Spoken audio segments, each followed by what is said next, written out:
Después de 300 años de virreinato, los españoles dejaron de gobernar al naciente México.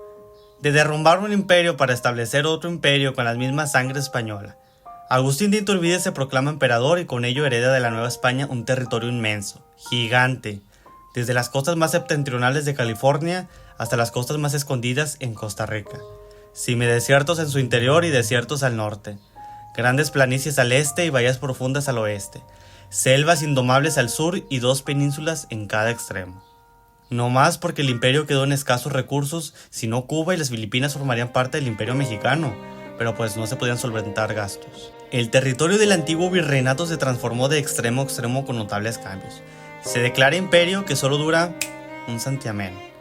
El nuevo estado imperial se ve presionado tanto por la inestable situación política que los que estaban a favor de una república les picaban las costillas, así como a la difícil situación económica, la pésima gestión de recursos y las clases sociales desfavorecidas que tenían una pobreza y analfabetismo crónico. En el centro, en la Ciudad de México, se están peleando como siempre para ver qué le convenía al país. Una república en la cual cada estado tuviera control de sí mismo, siendo libres y soberanos, o sea, yo mismo me hago cargo de mí mismo, pero estoy federado a una nación, o una república centralista que tenga todo el poder económico, político, jurídico y social en el centro, y de ahí te controle, no importa hasta dónde estés, o sea, yo elijo quién te gobierna y cómo te debe de gobernar. Para 1823 el imperio se derrumba e Iturbide huye de México. Guadalupe Victoria, antiguo insurgente de la independencia, es nombrado como primer presidente. El nuevo Congreso republicano es débil, ya que tiene el territorio desmoronándose a sí mismo. Guatemala se va de la nación y con ello Centroamérica, y ya no vuelve. Chiapas se separa de Guatemala y se une a México.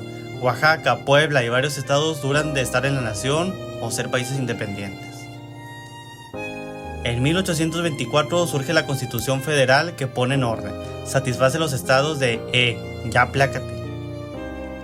Si con esto piensas que se aplacó, déjame decirte que no. Los federalistas, en su mayoría liberales y progresistas, traían pleito con los centralistas conservadores. Se andan echando grilla para ver cómo funcionaría mejor el país y empieza una temporada que bajan y suben presidentes a cada rato. Los matan, golpes de estado, levantamientos, en fin, hay un desmadre en el centro.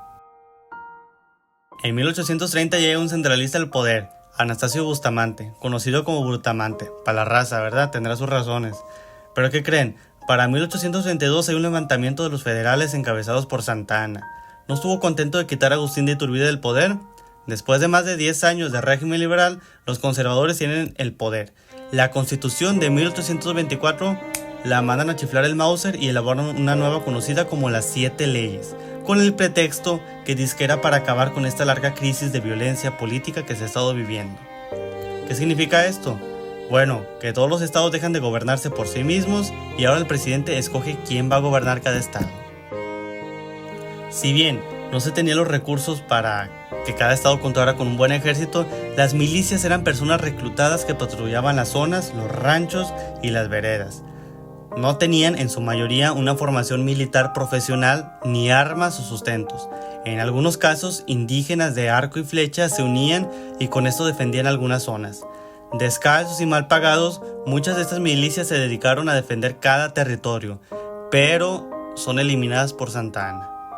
Los órganos legislativos desaparecen y reemplazados por juntas departamentales, o sea que ya no son estados sino departamentos. Esto enfurece a todos, y en 1835 se sale de la nación Zacatecas. Tabasco piensa lo mismo. Yucatán, que igualmente estaba alejado del centro, se convierte en república. Nuevo León, Coahuila y Tamaulipas se unen e intentan separarse. Sinaloa lo sigue y Texas. Pero antes de hablar sobre la independencia de Texas, ubiquémonos geográficamente. En 1821 se firma el Tratado Adams-Onís, en el cual se crea la frontera entre Nueva España y Estados Unidos, y con esto una de las mejores ofertas de la historia. El territorio de la Luisiana era extremadamente inmenso, pero en costo era muy bajo. El territorio de la Luisiana pertenecía al virreinato, que era una extensión de tierras que llegaba hasta Canadá, en su mayoría despoblado por colonos europeos a excepción de Nueva Orleans. Con este tratado se ratificó que la Luisiana, Florida y Oregón pasaran a Estados Unidos. Estuvo un pelo de pertenecer a México, pero pues igualmente lo íbamos a perder. Luis de Onís era un embajador español en Estados Unidos. Negoció para no perder los territorios del norte, que los gringos reclamaban, que Texas pertenecía a la Luisiana. Desde ahí, Texas ha sido el blanco principal para seguir la expansión gringa. Se firma el tratado quedando como frontera el río Sabinas con los Estados Unidos. Texas es un territorio muy alejado del centro de México, alejado de Dios y cerca de Estados Unidos. Cuenta con grandes planicies, bosques y desiertos. Esto llevó a que las culturas desarrollaran un estilo de vida nómada, sin ciudades o estancias fijas más que por temporadas. A la llegada de los primeros españoles, las poblaciones eran escasas y pequeñas. San Antonio de Béjar, Nacogdoches y Laredo, entre otros pequeños poblados, se pueden mencionar. No se podía adentrar más al territorio, ya que la Comanchería estaba situada ahí. El fuerte de San Saba fue lo más dentro que los españoles llegaron en Texas y los comanches los masacraron como no tienen idea. Las misiones y presidios custodiaban la frontera y las planicies, para aquellos nativos que no quisieron aceptar la corona española. El clima extremo y el poco conocimiento que se tenía de la zona, así como el ataque de los nativos violentos como los comanches, hicieron que Texas era un lugar poco atractivo para poblar. Para 1824, con la creación de la República Federal, Texas se unió a Coahuila formando un solo estado, Coahuila y Texas. ¿Pero por qué? Pues eran territorios gigantes pero poco poblados. O sea, sí había población indígena y de a montones, pero ellos no entraban como personas civiles porque no tenían derecho ni voto. Si no te bautizabas y sigues con tu vida bárbara, no eres ciudadano. Entonces las poblaciones eran escasas y la economía lo hizo un estado muy pobre. Aquí entra en vigor una idea, la Ley de Colonización del 18 de agosto de 1824. Fue una ley que abría la frontera a todo extranjero para que estos pudieran poblar Texas, mejorar la economía y aumentar la población. La ley establecía restricciones en cuanto a la ubicación de las tierras. No se podían realizar asentamientos en los territorios comprendidos entre las 20 leguas limítrofes con cualquier nación extranjera, ni 10 litorales, si no se contaba con la autorización federal. Las personas que hacían uso de esta ley fueron restringidas a un total de 197 kilómetros cuadrados de terreno.